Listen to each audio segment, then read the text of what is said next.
Cars are a quintessential American thing. Low price, good looks, big engine, big noise, and more horsepower than the car can handle. Who cares how fast it goes around the track or if it's using the latest space-age materials? It's all about burning that rubber before it catapults you straight to the horizon. Europeans simply don't have such cars, but there are some that come very close. Some that share the same spirit no matter the price tag or shape they come in. Welcome to Top Cars TV as we unveil the top 10 European muscle cars. Number 10. And just like that, hot hatches are a European thing. These Swiss Army knives of auto industry have been taking kids to school and carving up the mountain passes for decades. Sometimes all at once, but we're always somewhat low on power. Until now. This latest Focus RS gets a 350 horsepower EcoBoost engine from Mustang, an excessive body kit, spoiler, fisting exhaust, and a tricked up four-wheel drive system with a drift mode. At the press of a button, this car turns into a circus act that's going sideways, spitting flames and laying rubber on the road. You completely forget that you're just sent to buy some milk. Number 9. Mustang, Camaro, Challenger, Interceptor. There's no denying it's a proper muscle car name, and it comes in a proper shape with an American 440 V8 TNT up front and a rear-wheel drive. All traits of a true muscle car, except this one was hand-built in Britain. That made it very pricey and far from just a cheap thrill, since it was trading blows with the best of the supercars like Porsche 911 or Jag E-Type. When the recession struck, Jensen struggled to survive by selling more sensible, detuned versions, but no one cared for that, and finally, in 1976, the last ever Interceptor was made. Hey, that's a great name for a movie, The Last Interceptor. Number 8. After selling 1 million Mustangs in 2 years, Ford realized what kind of golden mine they were sitting on and quickly made plans to sell the same idea in Europe. They called it the Capri, and it followed the same principle: free-spirited, cheap thrill, rubber-burning coupe. It didn't have a big rumbling V8, but that didn't stop it from becoming a true blue-collar workers' hero of the 70s. Sadly, with the introduction of hot hatches, Capri went out of production, never to return again. But the fact remains, until 2015, in the 6th-gen Mustang that was offered globally, this was Ford's official idea of a European muscle car. Number 7.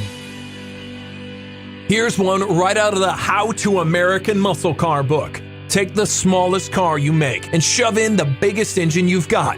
One such example is Aston Martin's Vantage V12, which is a perfect example of a modern hot rod. Well, not so modern because Vantage was introduced in 2005, back when phones still had buttons and girls had the word juicy written over their butts. And yet Vantage soldiered on for another 12 years, seemingly introducing another variation every so often, like the muscle cars from the 70s. It wasn't the cutting edge, but who cares? It had the power, the noise, the looks, and the name. Job well done. Number 6. I love the Hammer. It's a squared-off, 3-box design that looks so menacing despite trying hard to hide the power bursting from within. Just slightly flared arches, small lip spoiler, blacked-out details, and yet it's not the one you'd want to take on. Huge, AMG-tuned 6-liter V8 was pushing this four-door saloon up to 186 miles per hour, which in 1984 was faster than the fastest Lamborghini. It's because of this car that AMG became the official in-house tuner for Mercedes, because of a car so notorious that it was nicknamed the Hammer. What it really is a German hot rod, a crude, blunt, smashing tool, and the first true king of the Autobahn. Number 5. Between the sumptuous DB6 and DB7, Aston Martin was seemingly lost for almost 30 years, making variations of the same car over and over again. They didn't really have that gentleman's charm, but hey, what was lost for Lord Byron's scrotum balls, it was definitely gained for all of us, because just look at it. It's as close to a Mustang fastback as you can get, plus the hand-built mahogany interior and an engine closely tied to the one raced around Le Mans circuit. and even though it weighed as much as 2 tons of rocks, it still had enough grunt to keep pace with the supercars while carrying 2 extra passengers and their luggage.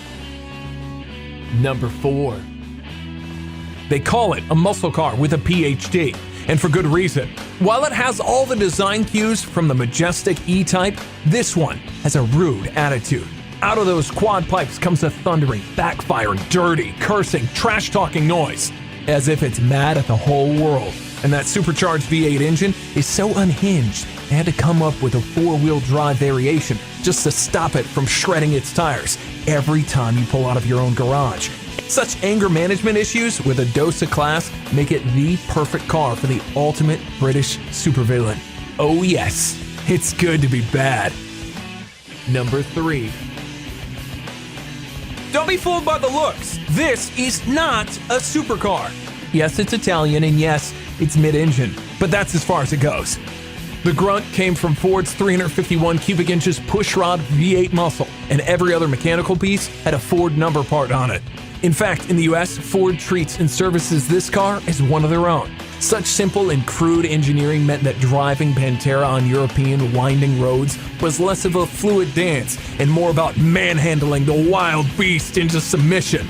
Even the looks, while undeniably Italian, are not very... Che bella macchina! More like Butch Machina. Number 2. How's this for Butch design? Ugly from every angle, but somehow still very likable. And it's a muscle car, through and through. However, the true beauty is hidden under that infinitely long hood. A 6.2-liter supercharged V8 that burps and grunts and growls, all while making that traditional AMG cloud of your own tires. It's a hairy-chested, gasoline-smelling, unapologetic man's car. Even opening those gull-wing doors like a bodybuilder flaring out its usual "look at me" pose. And because of those doors, the hinges are armed with explosives in case you end up on the roof and can't get out. It's not just a car, it's a bomber. Number 1. In the 90s, Aston Martin built the most awesome, stupid car ever. What started off as a soft Grand Tourer with 330 horsepower was soon turned into a 604 horsepower monstrosity. That figure in the 90s was astronomical. To put it into perspective, that's more than any muscle car or any Ferrari, any Lamborghini. For God's sake, it's even more than a quad-turbo Bugatti EB110. The only thing that had more power was the McLaren F1. That's it. The recipe for such lunacy, as always, lies under the hood, where you'll find a 5.3-liter V8 force-fed by not one, but 2 superchargers. Because reasons. It wasn't the fastest or the quickest off the line, but it had a nuke up front, smoldering tires in the back, and seating for 2 in the middle. It is the best European muscle car ever. Agree with the